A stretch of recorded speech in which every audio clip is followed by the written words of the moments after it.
ለ3 ዓመታት ያህል በእስራኤል ውስጥ ምንም ዝናብ አልነበረም። ምድሪቱ ደርቃ ነበር። እናም የሕዝቡ ልብ ከጌታ ርቆ ነበር።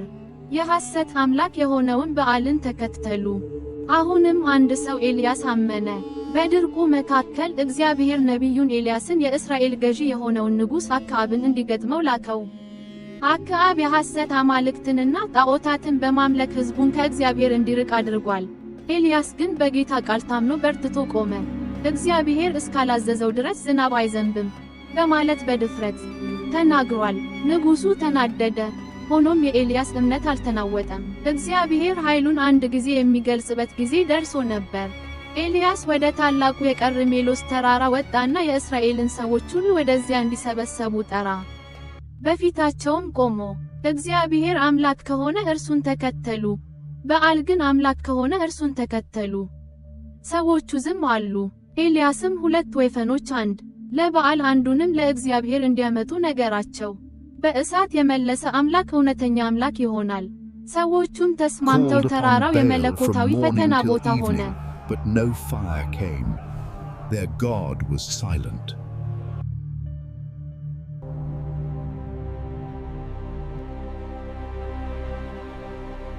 በመነጋታው የበዓል ነቢያት ወደፊት ሄዱ። ወይፈናቸውን ወስደው በድንጋይ መሠዊያ ላይ አኖሩት።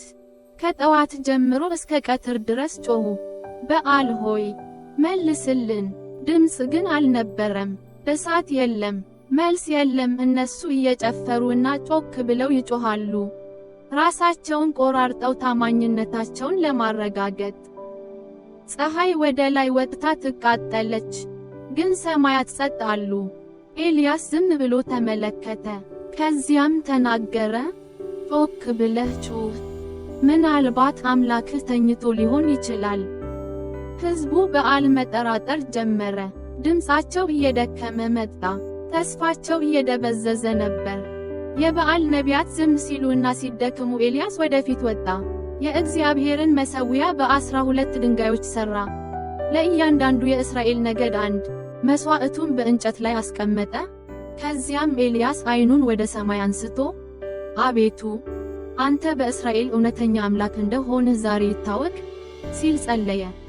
እና በድንገት እሳት ከሰማይ ወደቀ፣ ብሩህ፣ ኃይለኛ፣ የማይቆም፣ መሠዊያውን፣ እንጨቱን፣ ድንጋዮቹንና ውሃውን በላ። ሕዝቡም ተንበርክከው እግዚአብሔር እርሱ አምላክ ነው ብለው ጮኹ። All of Israel knew Levi. The Lord alone is God. እሳቱ ከሰማይ ከወደቀ በኋላ ኤልያስ በምድር ላይ ሰግዶ አንድ ጊዜ ጸለየ።